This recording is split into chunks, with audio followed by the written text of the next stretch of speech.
Bienvenidos a la conferencia de la importancia del simbolismo y la vanguardia histórica en la obra artística de José Sabogal. Hoy contamos con la grata presencia del Dr. Fernando Villegas, reconocido historiador del arte, profesor de la Pontificia Universidad Católica del Perú y de la Universidad Nacional Mayor de San Marcos. Entre sus últimas publicaciones destaca Vínculos artísticos entre España y Perú, 1892 y 1929. Asimismo, cabe mencionar el impecable trabajo del Dr. Villegas en el campo de la curaduría. Él estuvo a cargo de la exposición retrospectiva Miguel Arpaca Rossi, La materia cobra vida, arte e historia modeladas. Bienvenido, doctor. Gracias por venir. Esta vez me interesa presentarles un poco un trabajo que yo ya vengo realizando sobre la obra de José Sabogal, pero específicamente sobre el tema de el simbolismo y la vanguardia histórica y la importancia que tuvo en el trabajo de José Sabogal. En todo caso, lo que me interesa ver, ¿no es cierto? Ustedes saben que el proyecto de Sabogal y su grupo estaba relacionado con un mensaje de identidad, una búsqueda de peruanidad, y que eso lo lleva a buscar ciertos elementos dentro del arte que se manifiestan en torno a qué es lo nacional. Ahora, lo que tenemos que entender también es que en este periodo el arte nacional estaba relacionado con el proceso de la vanguardia histórica. Entonces tenemos por un lado un eje que va desde fuera, que es la recepción de la vanguardia histórica, y por otro lado tenemos una mirada nacionalista, que es la búsqueda de encontrar referentes de identidad.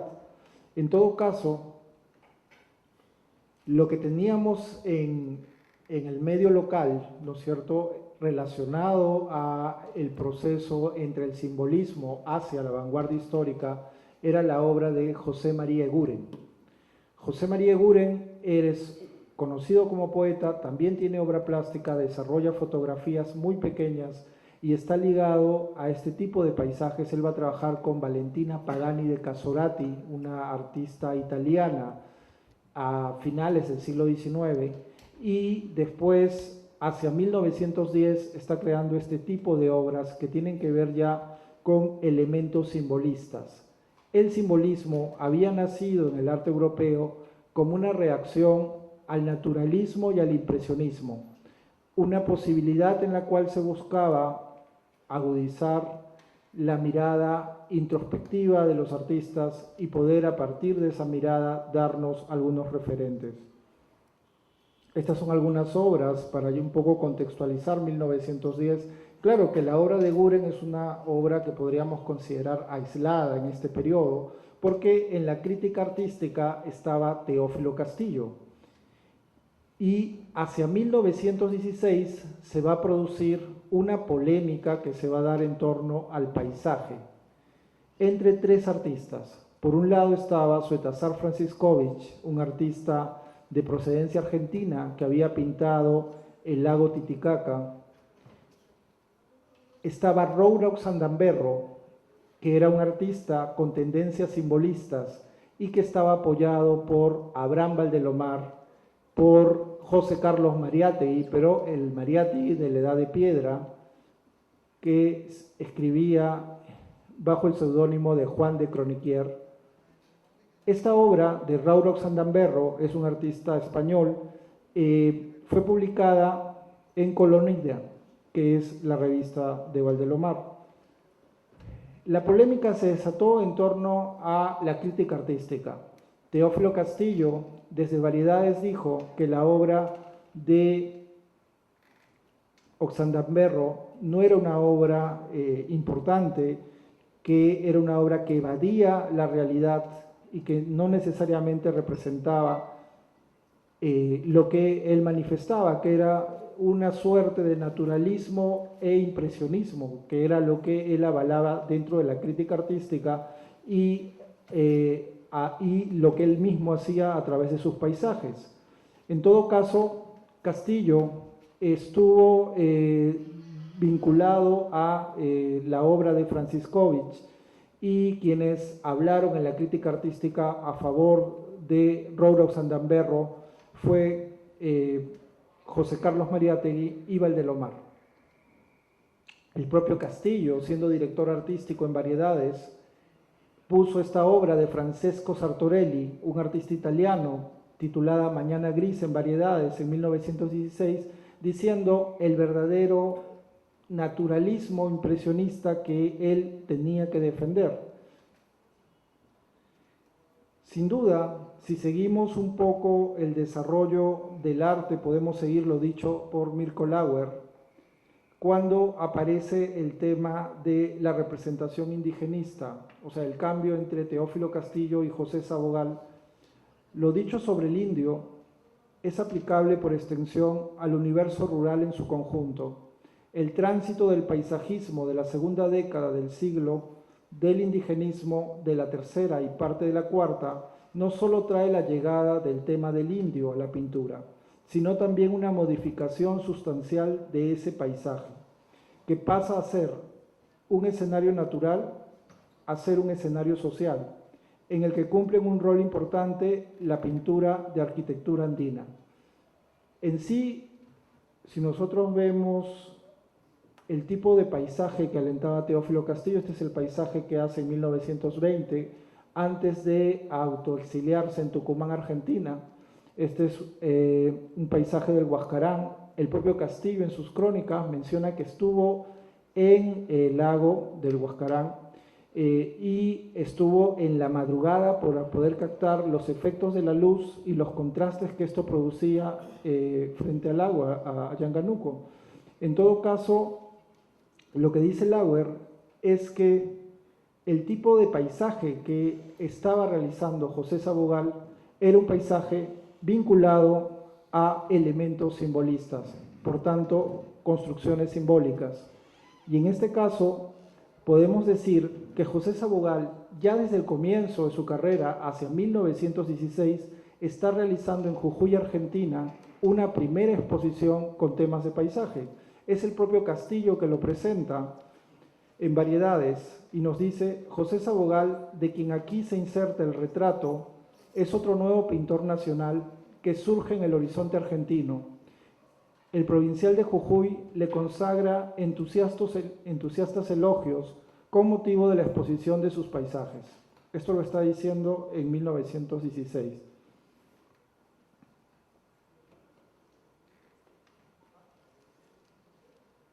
Sin duda, estos dos personajes, José Carlos Mariátegui y Abraham Valdelomar, tendrían un peso fundamental en el desarrollo del proceso creativo del artista José Sabogal. En todo caso, tenemos que entender la figura de José Sabogal, de José Carlos Mariátegui, vinculado al proceso de las vanguardias. Desde 1919, él había viajado a Italia, había conocido a Marinetti. Marinetti incluso tiene una fotografía autografiada por el propio Marinetti, y se dedicó a escribir sobre la vanguardia histórica. Mariátegui tendría una recepción, en un primer momento se acercaría al futurismo, al cual luego rechazaría por su vinculación al fascismo. Después estaría más vinculado al expresionismo y al surrealismo. Conocería la obra de Petorruti, del pintor argentino Petorruti. Estaría en la exposición en la Galería de Sturm de Walden en Alemania, y él hacia 1924 publicaría Figuras y aspectos de la vida mundial, la extrema izquierda del arte actual, el expresionismo y el dadaísmo.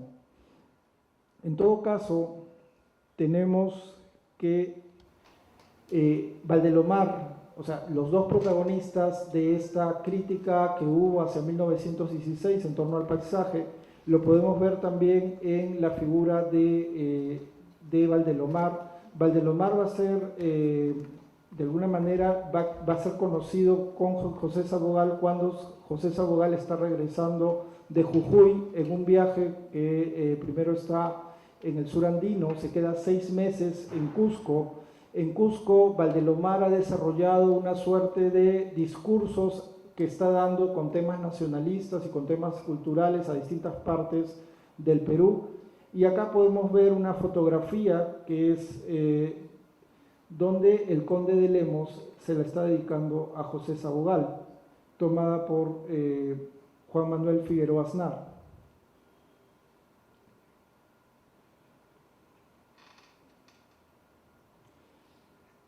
Ahora, lo que tenemos que entender también es que en relación a las diferencias con el impresionismo, el naturalismo, que era lo que proponía Teófilo Castillo hacia 1920, lo que se introduce a través del paisaje de José Sabogal es una manifestación vinculada, por ejemplo, a los nocturnos. Acá yo les he traído algunos ejemplos de 1921, uno que está basado incluso en una portada que es la carátula de Una Lima que se va de José Gálvez, y luego tenemos a Juan Limeño. ¿Por qué era la importancia de los nocturnos para el arte simbolista? Había una lógica. Si los impresionistas eran artistas de la luz, lo que se buscaba era lo opuesto. Si se quería caracterizar la sensibilidad humana, y en este caso podemos entender que hacia 1880 la pintura de noche adquirió efectos característicos debido a la influencia, por ejemplo, de artistas como Whistler, quien inventó un tipo de composición que bautizó como nocturno. Sus cuadros, Nocturno Azul y Oro, Valparaíso, de 1866, con suaves matices y contornos difuminados, escandalizó al público acostumbrado a colores brillantes y formas precisas. Se estableció una visión atmosférica, fantasiosa y delicada de la ciudad moderna. Se buscó un estado meditativo y evocador. Se había planteado el nocturno como un fenómeno específicamente urbano. Un motivo era el alumbrado de gas que había transformado a la ciudad. Ahora, el término nocturno específicamente en el siglo XIX estaba más vinculado a las piezas musicales.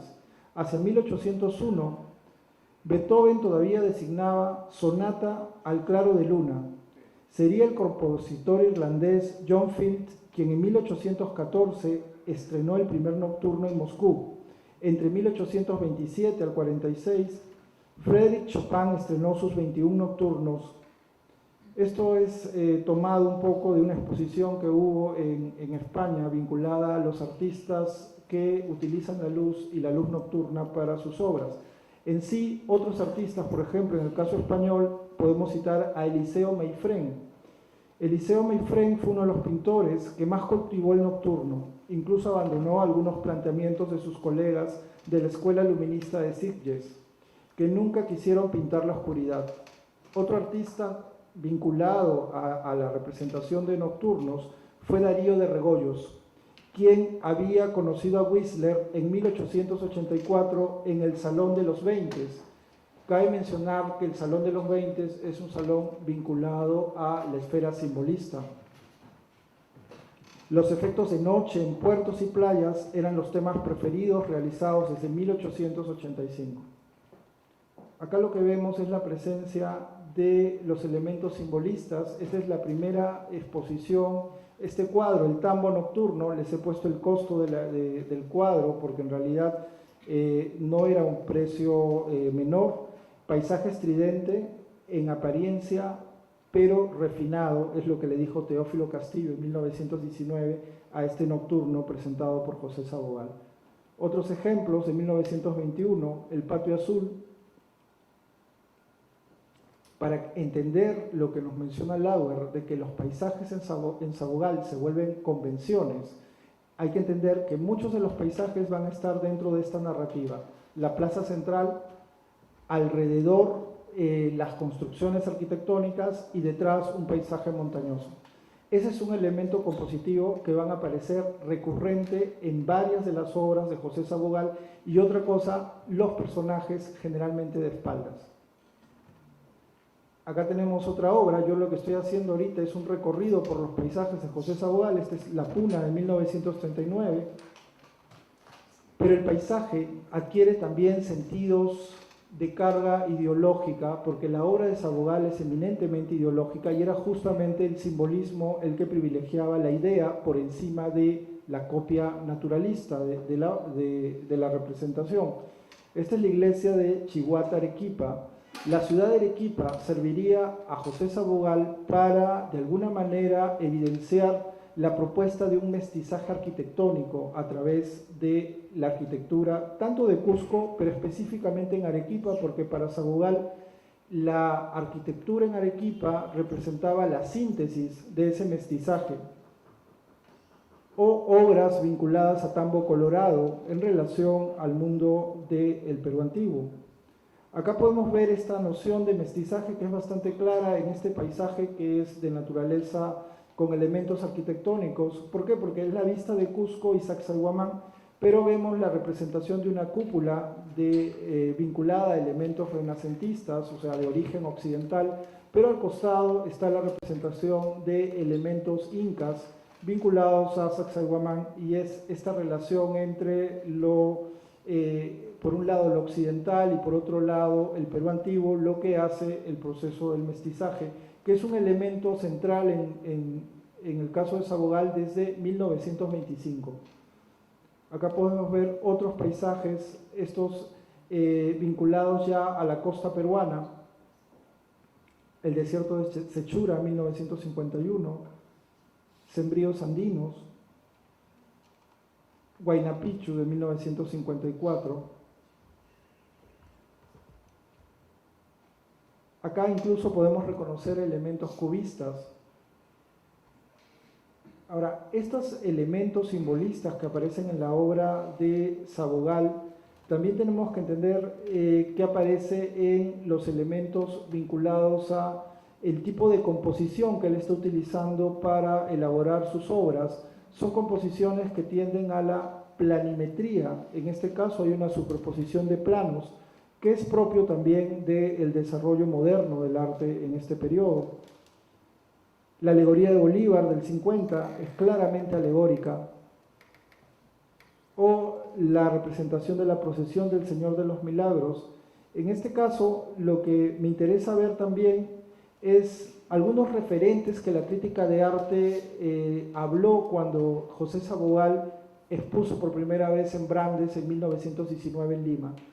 Dijo que tenía el color de Hermen Anglada Camarasa, pero tenía los tipos costumbristas de Ignacio Zuloaga.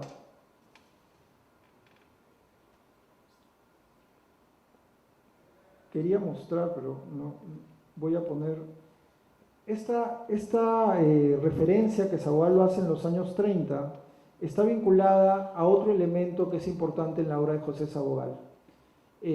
Ya he hablado del paisaje simbolista como un elemento presente durante todo el desarrollo de su producción artística, pero hay otro elemento que es el expresionismo. Y en este caso me interesa ver, porque claro, a Sabogal, César Moro, Mercedes Gallagher de Part, lo acusaron de pintor de lo feo, ¿no? Y en ese caso, por ejemplo, podemos mencionar lo que dice Mercedes Gallagher de Part en La Mentira Azul. Se siente obligado a amar al indio, pero como pintor genuino que es, solo le gustan verdaderamente en él los rostros de rasgos puros y regulares de las muchachas, aquellos de fuertes líneas de algunos hombres y el magnífico policromado de las indumentarias. Cuando pinta tales temas sobresale y produce obras magníficas, pero a menudo se siente obligado por hacer indigenismo, a tratar temas desprovistos de verdadero interés pictórico, y entonces la pícara empatía reprimida se venga, haciendo brotar de su inconsciente esas deformaciones indigenoides que calumnian a los indios sobre pretexto de ensalzarlos y que tan fervorosamente imitan sus discípulos. Siente en general antipatía y desdén por nuestros mulatos costeños, aunque suelen ser tipos tan simpáticos, pues lo demuestran ciertos estudios de la procesión del Señor de los Milagros, en que los devotos aparecen como perfectos ejemplares del hombre de las cavernas. Ahora, esa crítica que hace Mercedes Gallagher de Part también la podemos encontrar en César Moro en los años 30, cuando menciona, porque recuerden que José Sabogal en los años 30 va a ser director de la Escuela de Bellas Artes después del fallecimiento de Daniel Hernández, y acá Moro menciona qué está pasando en la Escuela de Bellas Artes siendo director José Sabogal. La Escuela de Bellas Artes en el Perú es el baluarte más fuerte de la anodina tendencia De ellas salen año tras año hasta la náusea las innumerables mantenedores del arte cretinizante, los que creen cumplir con la misión profundamente transformadora del arte, devorando diariamente su ración de indio al óleo. Esto lo dicen los anteojos de azufre. Acusa a los indigenistas de exportadores del indio turístico que solo ven al indio de la colonia y lo pintoresco y no creen en la actualidad del indio por no dejar sus colorinches. En todo caso, creo que la mejor respuesta la puede dar el propio José Sabogal cuando él nos habla de por qué está haciendo y qué es lo bello para él. Sabogal diría en los años 30, y ahora al tratar de lo bello se hace necesaria una digresión explicativa del arte moderno en la actualidad. La belleza debe considerarse como algo relativo y con marcadas diferencias dentro de la raza y las condiciones económicas del que enjuicia. Para nosotros es feo lo que no tiene espíritu, lo que está carente de carácter. Esas pinturas de artistas adocenadas que no dicen nada, que fotografían con la mano sin otra tendencia que la de hacer cosa bonita, sin preocuparse del verdadero sentido artístico, que es construcción y búsqueda de nuestro verdadero rumbo expresivo. Eso que muchos dicen lindo es lo que nosotros llamamos feo. No puede ser feo un indio pintado tal como es, con toda su expresión, con toda su alma, aunque en algunos casos se exagere la nota, porque esa exageración está diciendo la realidad constructiva del arte moderno. Nosotros estamos poniendo en evidencia al Perú en todas sus formas, en el paisaje, en la figura humana, en el negro, en el indio, en el mestizo. Vamos dando al Perú entero tal como es en realidad y en esta forma vamos haciendo labor eminentemente constructiva, apoyados en la tradición artística de nuestro pasado y encarnando en nosotros una corriente nueva con giros definidos hacia la más pura concepción del arte. Entonces, esto es importante que lo tengamos en cuenta porque creo que engloba un poco una respuesta a ambas críticas. En todo caso, la propuesta de retratos expresionistas en la obra de Sabogal estaría desde el comienzo de 1919, cuando, por ejemplo, Teófilo Castillo menciona de que José Sabogal está en la redacción de Variedades y se pregunta, en días pasados, 1919, José Sabogal ha venido de Cusco, recién va a exponer en Brandes, un compañero nuestro rechazaba como modelo a una niña nada pródiga de belleza, pero en cambio muy espiritual. Él, Sabogal, expertísimo, se apresuró a comprometerla y de su cuerpo plasmó en breves horas sobre la tela una maravilla de carácter y valor racial. Es aquella que figura en el catálogo de su salón bajo el nombre de cepa criolla. Entonces ya vemos que desde 1919 Sabogal tiene una preocupación que es en realidad no captar lo bonito, sino representar el carácter y la posibilidad de enunciarse a través de, digamos, un valor mucho más vinculado a la idealización que era propia del expresionismo. El expresionismo, que está vinculado al arte del norte y que tiene como representantes a dos escuelas, el Puente y el Jinete Azul, y que había desarrollado, por ejemplo, la xilografía, en el caso del Puente, podía entender, si nosotros analizamos, por ejemplo, a Worringer, que el arte del norte tenía una distinta mirada que los artistas del sur, y esa mirada no solo estaba presente en el desarrollo de las vanguardias, sino que había estado mucho antes. Había estado en las xilografías de Durero, había estado en el patos del retablo de Ixegen. Entonces tenemos que hay muchos elementos que de alguna manera enunciaban esa mirada introspectiva, esa componente espiritual que el expresionismo tenía. Y ahí tenemos que establecer el puente con José Carlos Mariátegui. Mariátegui ha regresado, está en Lima, y Mariátegui conoce a Walden, que era el que conducía la Galería de Sturm, y ahí es donde de alguna manera se puede vincular, ¿no es cierto?, las propuestas tanto de José Sabogal como las de José Carlos Mariátegui. Recuerden que sería Sabogal el que le diría a Sabogal, Sabogal sugeriría a Mariátegui el nombre de la revista, que en un primer momento se iba a llamar Vanguardia y después terminaría, por sugerencia de Sabogal, llamándose Amauta, que era la idea de enseñar. Entonces, si nosotros revisamos un poco las propuestas vinculadas a los retratos que va a realizar José Sabogal, vamos a encontrar, le interesa la idealización, le interesa el carácter, y en la representación aparecen obras vinculadas a la tipología de los rasgos indígenas, pero también colores, puede poner el celeste en el rostro. Y hay otro elemento que es importante y que caracteriza esta noción que Sabogal tenía del mestizaje.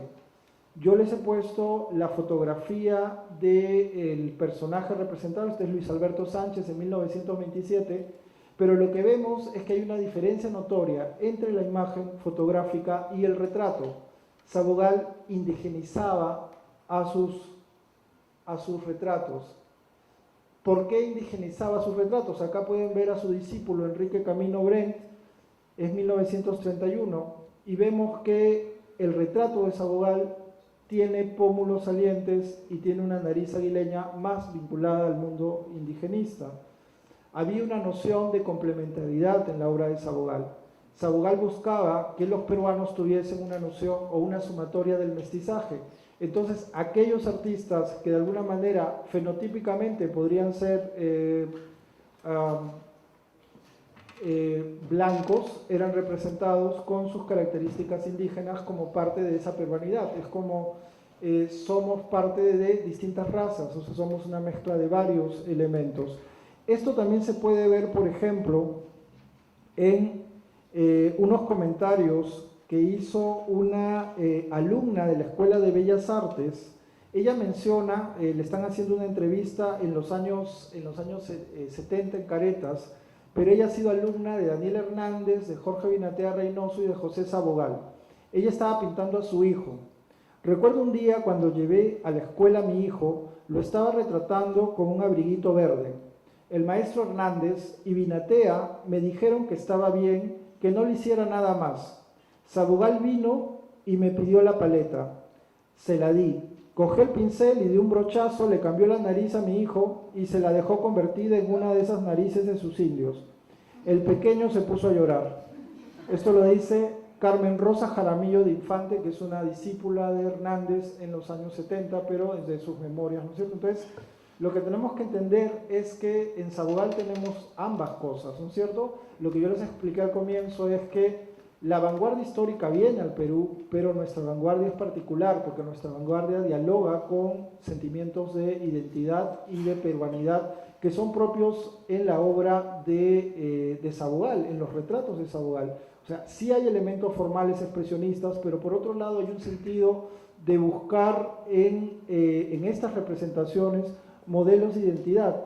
Y acá pueden ver, por ejemplo, la foto de Carlota Carvalho Bernstein y vemos cómo ha cambiado en el retrato.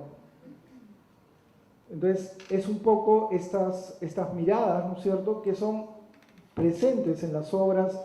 Acá tenemos a Alicia y Celia Bustamante, que son las cultoras del arte popular peruano a través de la Peña Pancho Fierro, y vemos cómo se han indigenizado, ¿no es cierto?, a través de sus retratos. Lo mismo con Teresa Carvalho. Yo les he traído las obras de retratos de los más cercanos a José Sabogal, porque son sus discípulos.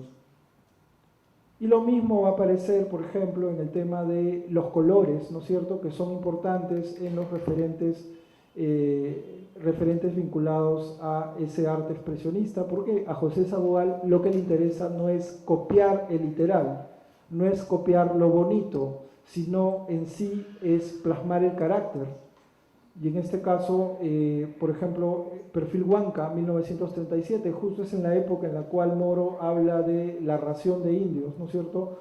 podemos ver que las formas angulares, la planiformidad en la composición, nos remite directamente a artistas expresionistas como Eric Heckel. Este es otro retrato, es Luis Castilla, guardián de Bellas Artes. Y vemos esta necesidad de Sabugal de insertarse, ¿no es cierto?, con la vanguardia artística en la obra y a través de sus retratos. Bueno, he traído algunos ejemplos, varios en realidad, para que ustedes puedan notar esa posibilidad de representar el retrato expresionista en la obra de Sabugal. Ahora, otra cosa que es importante tener en cuenta en la obra de Sabugal es porque en algunos casos y algunos críticos hablaron sobre que, a diferencia del muralismo mexicano, donde se manifestaba la denuncia social, Sabugal simplemente nos había traído retratos, ¿no es cierto?, nos había traído paisajes. Y en este caso lo que tenemos que entender es que esta obra, que fue publicada en Amauta, que se titula El Gamonal, expresamente es una obra de denuncia social, porque representa a los indígenas cargando bultos, y hay un niño que nos está de alguna manera contemplando directamente y confronta al espectador, pero detrás, en segundo plano, está el Gamonal. Entonces, esta obra fue reproducida en Amauta y expresa el contenido de denuncia social a la par de la vanguardia, porque la vanguardia, en este caso, estaba muy vinculada al mundo de la izquierda, y en este caso también, por ejemplo, Hernández o Teófilo Castillo hablaban de arte bolchevique cuando se referían a la vanguardia, cosa que siempre rechazaron, ¿no es cierto? Siempre manifestaron su alejamiento. Otro elemento que nos ayuda a entender las influencias de José Sabugal, vinculado al simbolismo, es la obra de Ignacio Zuloaga. Zuloaga sería un artista que en España rescataría la obra del Greco, haciendo procesiones en Barcelona. Pero, ¿qué era lo que había visto Zuloaga en la obra del Greco? Había visto su carácter simbolista. Cuando nosotros comparamos la obra, yo les he puesto el Barayón de Chincheros, junto con Ignacio Zuloaga, El Anacoreta, el paisaje que construye Zuloaga en sus obras son paisajes convencionales, son de naturaleza simbólica, no son realistas. Lo mismo está haciendo José Sabugal, pero lo está haciendo de dos maneras: el paisaje es simbolista y el retrato es de naturaleza expresionista. El Barayón de Chincheros no representa un retrato específico de un personaje, sino que representa el jefe o autoridad del pueblo, de la comunidad en su conjunto. Entonces, ambos artistas están utilizando figuras de alguna manera representativas, que representan, que de alguna manera dan a conocer su pertenencia o específicamente al lugar, sea Cusco o sea, en este caso, Toledo. Estos son ejemplos también vinculados a la obra de Sabugal con temas, el Barayoc. Esta es una obra que en los años 30 causó mucha polémica por el tema de representar lo feo, ¿no es cierto? Esto también me hace recordar a otra escultora importante de la década del 20, que es Saco. Ella hace también temas vinculados al mundo indígena, y lo que ella quería proponerse era romper ese canon de lo bonito, de lo bello, a través de poder representar la estructura corporal del cuerpo indígena, tal como era distinto al occidental. Ahora, otro elemento que también tenemos que ver es el retrato simbólico. Y el retrato simbólico en la obra de Sabugal se enuncia a través de Garcilaso. Garcilaso sería un componente alegórico importante, y lo podemos ver en los murales que hace en 1945 en el Hotel de Turistas de Cusco, actual Sociedad de Beneficencia Pública de Cusco. Vemos la figura de Garcilaso y vemos elementos que son alegóricos en su obra.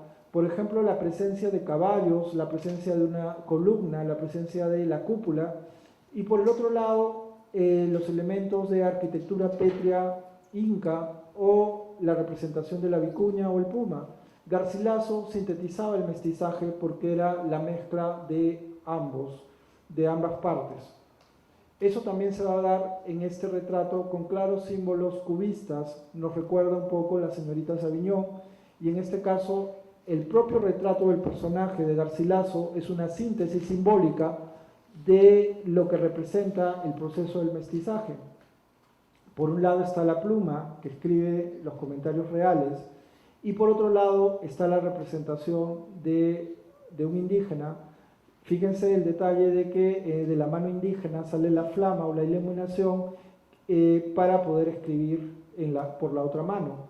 Y otro elemento que sin duda es simbólico es la aparente relación con la figura de Cristo, porque la figura representada por el lado blanco tiene barba y tiene el cabello largo y de alguna manera Sabugal había hablado del mestizaje y había propuesto esa relación que tenía que ver con que en el caso de Perú había habido un proceso de el origen, que era el mundo inca, luego había habido un proceso de transformación con el mundo virreinal y después el producto de esto lo tituló Planteles Acriollados, siendo Garcilaso el primer iniciador de este proceso de mestizaje y siendo Fierro otro representativo artista vinculado ya a la tradición mulata. Estos son ejemplos de retratos también desde la mirada expresionista. Vemos que el expresionismo dialoga y en varias de las puede hacer silografías vinculadas al expresionismo o una escultura. Estos son algunos ejemplos. Otro elemento alegórico importante y que muestra esta naturaleza simbólica en la propuesta de José Sabugal sería la importancia que le concedió a la fuente de Arones. La fuente de Arones, que esta es una fotografía de época, englobaba un poco la idea del mestizaje. Si ustedes ven la fuente de Arones, que es una fuente en la ciudad de Cusco, vemos que en la parte superior tiene una cruz cristiana y luego tiene un elemento antropomorfo que puede estar vinculado al mundo del Perú antiguo. La mezcla de ambas evidenciaba el componente mestizo de la ciudad de Cusco. Cusco con paredes pétreas en una parte y en la parte superior elementos occidentales. Y en sí, cuando cambiaron esta fuente, Sabugal habló para el barrio de Santa Ana o Carmenca, de antigua y famosa recordación incaica. La fuente de Arones era el prólogo plástico o también, volviendo al Cusco, era el epílogo de la barriada. Allí comenzaba y allí acababa la impresión intensa de un barrio de ensueños y de un barrio de brujas. Lo que en Santa Ana tenía movida cusqueña lo han extirpado, lo han arrancado con saña bárbara. La mariangola debió tocar a rebajo el día en que se cometió el atentado. Esta campana famosa y la humilde fuente de Arones son huacas que tienen el mismo profundo valor popular.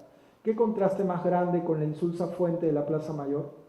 Esa figura ridícula de piel roja enseñoreando en el corazón del Cusco, como precursor de la barbarie que se ensañara con la mujer de piedra, con la mujer cusqueña de la fuente de Arones, no existe ninguna razón que no sea subsanable para restituir a su mismo lugar, a su domicilio legal, tal como se encontraba antes ese pedazo del alma urbana del viejo e interesante Cusco. Esto lo dicen en el 31. Y vemos que esa configuración de vincular al mundo mestizo se puede ver a través de este paisaje, donde es un paisaje urbano con elementos arquitectónicos, se titula Cusco en 1925, aparece la fuente de Arones y aparecen los muros pétreos incas con los elementos occidentales. Esta es otra obra de la fuente de Arones de 1925, entonces era un elemento recurrente e importante para su obra, y acá tenemos una silografía también con la fuente de Arones. Y otras obras, esta es una acuarela sobre papel, es un proyecto de mural, pero que alude a esta representación antropomorfa femenina que claramente vinculada a la fuente de Arones. Otro elemento donde radica el simbolismo en la obra de Sabugal serían los murales que haría para el Panteón de los Próceres. Durante la celebración del centenario se pensó tener un panteón de los próceres de la nación. Esto se empezó a hacer en 1921. Se remodeló la iglesia de San Carlos en el Parque Universitario que pertenecía a la Universidad de San Marcos. El 10 de diciembre de 1924, por la mañana se inauguró el Panteón de los Próceres, a quienes consagraron su vida por la independencia, y se exhibió la espada de Bolívar que el gobierno de Venezuela prestó para las fiestas. Entonces, tenemos que las pechinas del Panteón de los Próceres hay alegorías, la prudencia, la templanza, la fortaleza y la justicia, que son murales realizados al temple y están muy vinculados al viaje que hace José Sabogal a México. Cuando hace su viaje a México, él pudo ver las obras de Diego Rivera en el Anfiteatro Bolívar, en el Colegio Preparatorio Nacional de México. Rivera era un artista influenciado por el cubismo, que había expuesto en 1915 en Madrid, España, y en ese periodo era un artista cubista. Ya en los años 20, el muralismo mexicano iba a desarrollar una relación entre el Estado y pintar las paredes de los edificios públicos. Es en ese momento que José Sabogal viene y puede ver estas obras, y de alguna manera él quiere regresar a Perú y hacer murales, pero no tuvo las condiciones ni las posibilidades para desarrollar su obra. Realizaría esta obra, que sería uno de los lugares, digamos, vinculados, digamos, al Estado, pero por lo general los murales de Sabogal están relacionados a los privados, o sea, a las casas de sus familiares o conocidos, pero él no llega a ser, o sea, esa es una diferencia sustancial entre el muralismo mexicano y lo que luego va a desarrollar Sabogal y algunos de sus discípulos, porque también Blas o Enrique Camino Brent hacen murales. Entonces tenemos otro ejemplo de alegoría simbolista en la obra de Sabogal, a través de la representación de los murales que hace para el Panteón. Y luego otro ejemplo para hablar sobre el grabado simbolista en la obra de Sabogal, podríamos ver la gráfica que él está haciendo. La gráfica que él está haciendo manifiesta elementos modernistas, simbolistas y expresionistas. Acá tienen una obra de Daniel Russo, Así ha cantado la naturaleza, de 1920, donde vemos elementos vinculados, una, al trabajo xilográfico, que era común al desarrollo del expresionismo alemán, recuerden el grupo El Puente, Alborada, que es también otra publicación. El atrio de las lámparas muestra elementos simbolistas y muestra el uso de la gráfica xilográfica a través de las ilustraciones. Esta es una xilografía que él va a hacer en México. Chacareras de Pucará, de 1925. Y acá también de Erich Heckel les he puesto una obra para que la podamos comparar con la propuesta de José Sabogal, para que ustedes claramente puedan ver la relación vinculada al expresionismo en su obra. Quizás en el grabado José Sabogal se manifiesta mucho más directo. O sea, quizás en el retrato que vemos los colores no es tan patente esta posibilidad de la misma naturaleza de hacer el grabado xilográfico. Recuerden que es talla en madera, le permitía estos caracteres expresivos en su obra, ¿no? Lo que les decía de la superposición de planos que es presente en su obra y que le da esta naturaleza moderna a sus paisajes y a sus grabados. Son algunos ejemplos que yo he querido mostrar para demostrar un poco la naturaleza de José Sabogal. Entonces, en resumen, yo lo que quería decirles es la vanguardia peruana se dio de una naturaleza dual. Hubo un proyecto de país basado en el mestizaje, y ese proyecto de país se vinculó en la obra de José Sabogal a través del simbolismo y el expresionismo. Muchas gracias.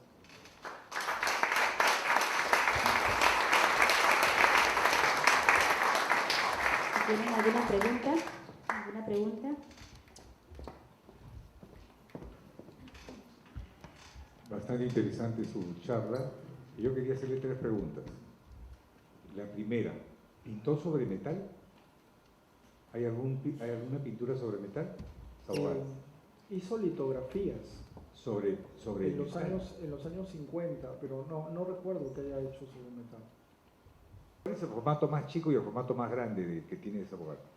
Distintos formatos. ¿El más chico cuál? Bueno, los grabados son los más pequeños. ¿Alguna otra pregunta?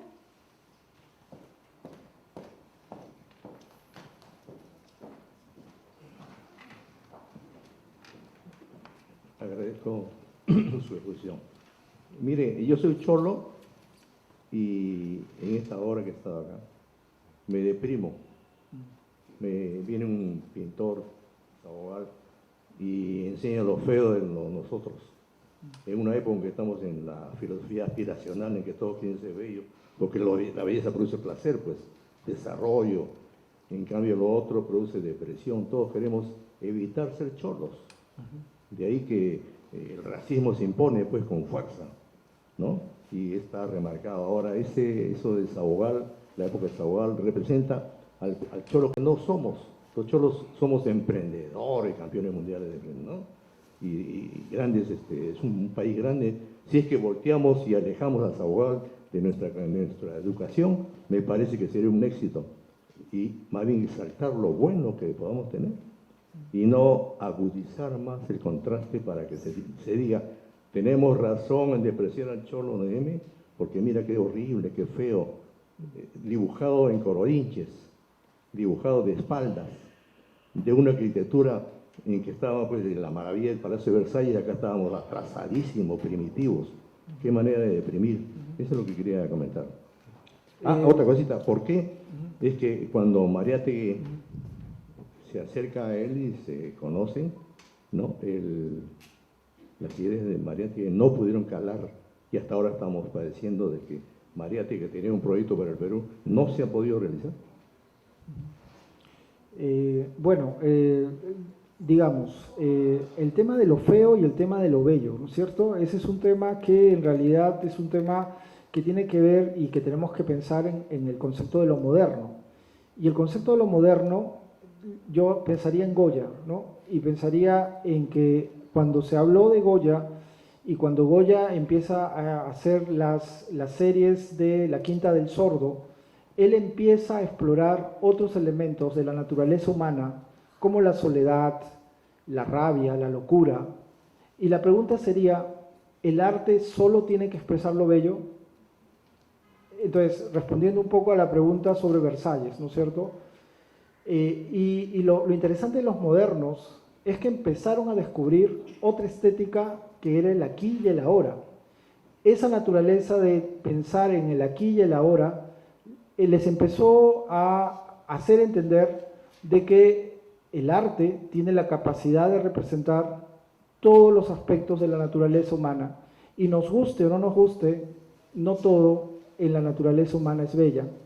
Entonces, la importancia de Sabogal en su momento radica en que es uno de los primeros que está viendo una necesidad de incorporar todos los elementos de lo que define la idea de peruano. Ahora entendemos que somos un país multicultural, heterogéneo. Se ha demostrado la riqueza que tenemos a través de, por ejemplo, la gastronomía. Y Sabogal en este periodo, en los años 20, ya nos está diciendo de que somos esa sumatoria y lo está poniendo en sus retratos. Y no solo está pensando en el cholo, está pensando en el mulato, está pensando en las distintas variantes que representan lo peruano a través de ese mestizaje. Entonces, en ese sentido, lo importante es entender la época, ¿no es cierto?, el periodo en el cual está desarrollando su producción y cómo a través de su obra, yo podría mencionar una anécdota de Teófilo Castillo, que generalmente lo quieren poner opuesto a Sabogal, y Castillo fue uno de los propulsores de un arte nacional. Castillo, cuando vio la exposición de Sabogal, se empezó a reír y Sabogal se acercó y le preguntó, ¿por qué se está riendo de mi exposición? Y él le dijo, la cara que van a poner los limeños al ver sus retratos. Castillo le hizo la mejor crítica a Sabogal, dijo que Flores, que era su discípulo, había quedado empequeñecido frente a los paisajes de José Sabogal. O sea, fue y Sabogal, en gratitud, le regaló el Carnaval del Tílcara, que era uno de los cuadros que había pintado en Jujuy, Argentina, y que es uno de los primeros con temas costumbristas indígenas. Entonces, lo que tenemos que entender es eso, ¿no es cierto? Los artistas de este periodo y los artistas modernos se están nutriendo de una estética que de alguna manera ni Mercedes Galaer de Par lo pudo entender, ni Moro lo pudo comprender en su, digamos, vio lo de afuera, vio lo externo, pero no vio el sentido interno. Y en el sentido interno había un contenido ideológico muy fuerte en Sabogal. Por eso es la noción también de José Carlos Mariátegui, por eso le dice que tú eres el primer pintor peruano, pero se lo dice porque en ese sentido le dice, no ha habido antes nadie que haya pintado al Perú. Y en este caso eso se lo dice en Amauta, pero claro, Mariátegui se corrige y dice, bueno, pero tú vas a decir de que seguro alguno de los indios de la serranía que hace mates es el primer pintor peruano. Pero en todo caso, ¿qué es lo que reconoce Mariátegui en Sabogal? Para Mariátegui, las vanguardias, que él las conocía de primera mano, o sea, había visto el expresionismo, había estado con Marinetti, el futurismo, había estado con Petorruti, que es un artista argentino vinculado al cubismo, él las conocía de primera mano, pero ¿qué valoró en Sabogal? Valoró la propuesta ideológica, la idea de buscar a través de lo peruano un contenido en la obra gráfica. Y lo que me interesa demostrar ahora en esta exposición es que no tiene que haber una separación entre el contenido de la vanguardia con un arte nacional, que en Sabogal se está dando el expresionismo, se está dando el simbolismo, pero al mismo tiempo hay un contenido ideológico de país. Y eso es lo interesante de nuestra vanguardia.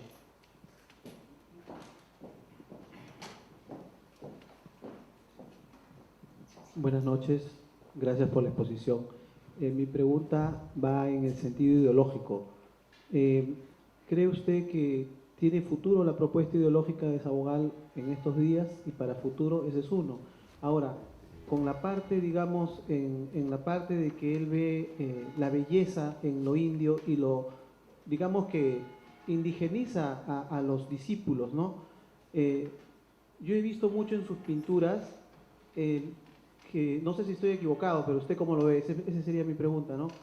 La segunda, el principio de autoridad que se ha perdido en el país, ¿no? Él pinta el Barayó con todo ese contenido ideológico que tiene esa autoridad elegida por toda la comunidad, ¿no? Y por otro lado, también abre un paso en los nocturnos, abre un paso, o sea, su arte de él es múltiple, ¿no? Porque has hablado de Federico Chopin y de otras relaciones, ¿no? Entonces, ¿crees tú que todavía existe la posibilidad de ir por ahí en el análisis ideológico del país que se ha perdido? Sobre todo que ahorita vamos a entrar a una elección con los mismos de siempre. Gracias. Bueno, creo que eso ya es más hacia el tema de la realidad nacional, ¿no? Pero yo creo que el mensaje, no solo de Sabogal, de todos los intelectuales del 900 que pensaron el Perú, ¿no es cierto?, y que se preocuparon por el Perú, es bastante claro, ¿no? Es la idea de encontrar un país con una posibilidad, como decía Basadre, ¿no? El Perú puede ser un problema, pero al mismo tiempo puede ser una posibilidad.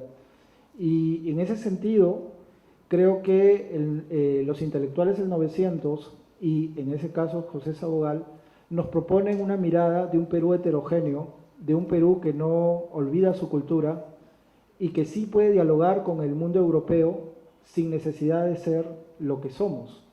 Eso es lo interesante, ¿no? Entonces, frente a ese mensaje, pues tenemos una deuda, todos los peruanos, ¿no es cierto?, que asumir, porque en realidad hemos tenido gente de bastante capacidad intelectual que ha pensado el Perú y que nos ha dado líneas de acción para poder seguir sus pasos, ¿no? Entonces, yo te respondería de esa manera.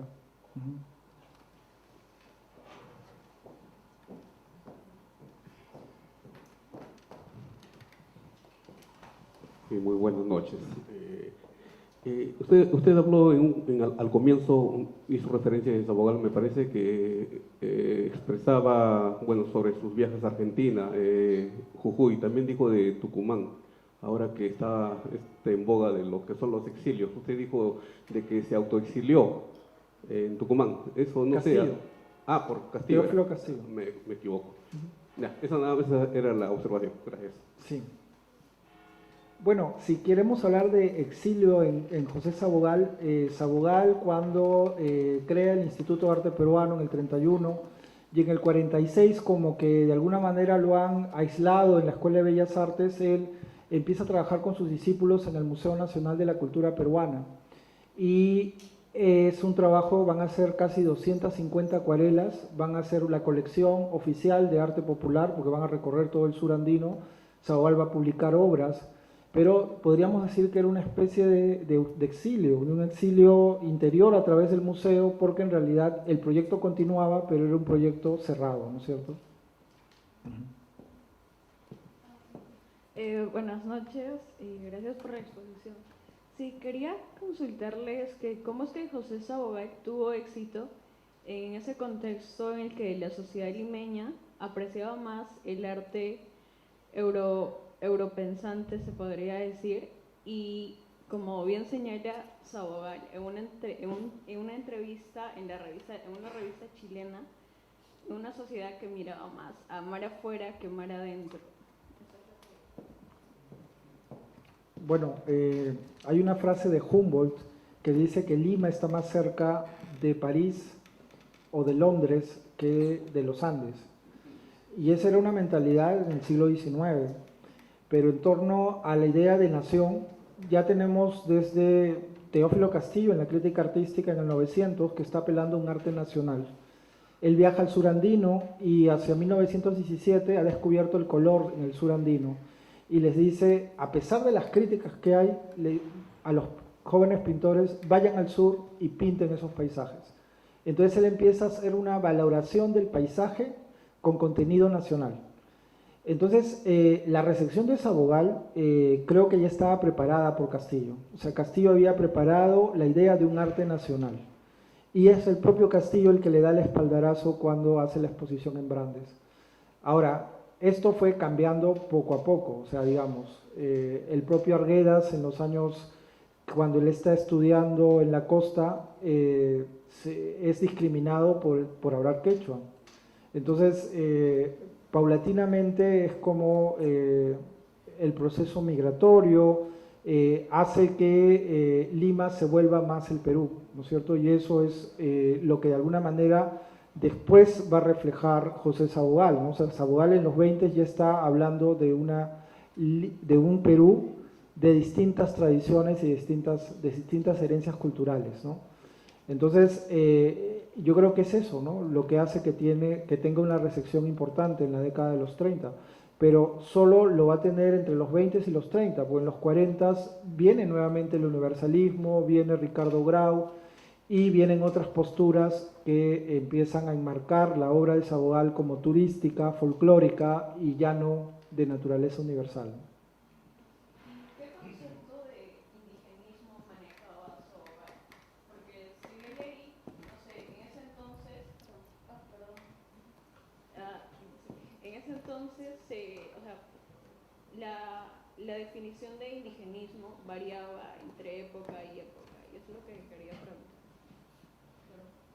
Sí, sí la he escuchado. Mira, es que en realidad indigenismo fue un mote que le pusieron y fue un insulto en realidad para él. Él hablaba de peruanismo y esta idea de indigenismo nació ya en los años 30. Si ustedes revisan la historiografía de Sabogal desde el 19, la década de los 20, se habla de cusqueñismo, se habla de peruanismo en su obra.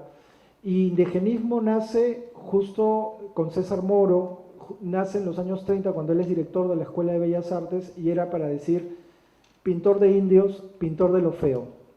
Y en este caso, esa era un poco la mirada que se tenía en la década de los 30. Cuando él sale de Bellas Artes, de la dirección de Bellas Artes, él menciona y dice, bueno ya, acepto el epíteto, somos indigenistas, pero somos indigenistas culturales. Entendemos de que pintamos el Perú en todas sus realidades. Entonces, un concepto que más se acerca a su obra está vinculado a dos miradas. El mestizaje, como un proceso cultural de larga duración que nos viene desde el Perú antiguo hasta nuestros días y que se evidencia en el arte popular, que para él era el verdadero arte peruano. Y por otro lado, el proceso vinculado a esta idea de representar lo peruano en todas sus realidades, ¿no? A ver, la última pregunta, por favor.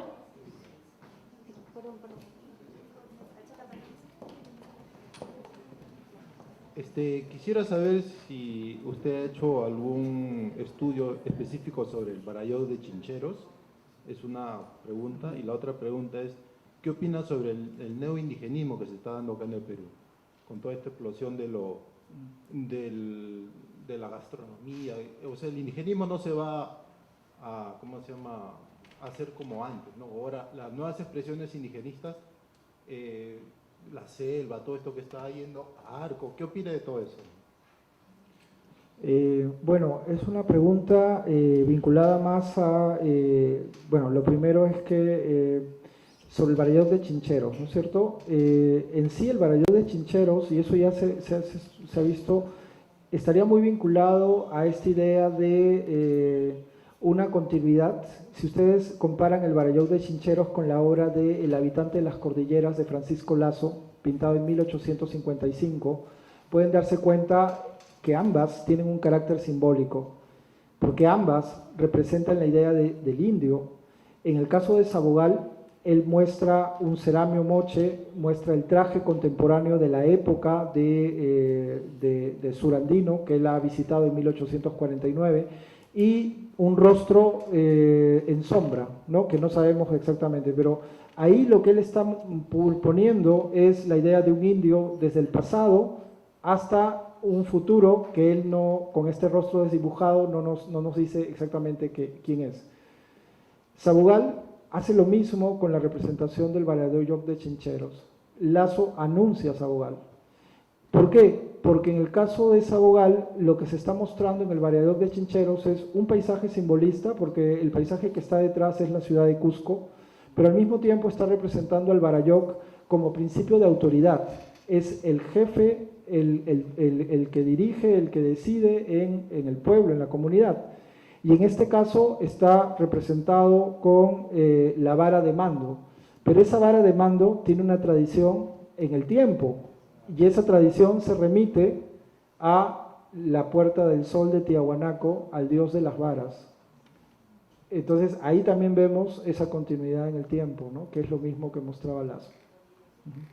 Agradecemos al doctor Fernando por tan magnífica ponencia y también a todos por sus preguntas, ¿no? Los invitamos también a visitar el canal de YouTube donde se cuelgan todas las conferencias y presentaciones del libro. Muchas gracias. Gracias.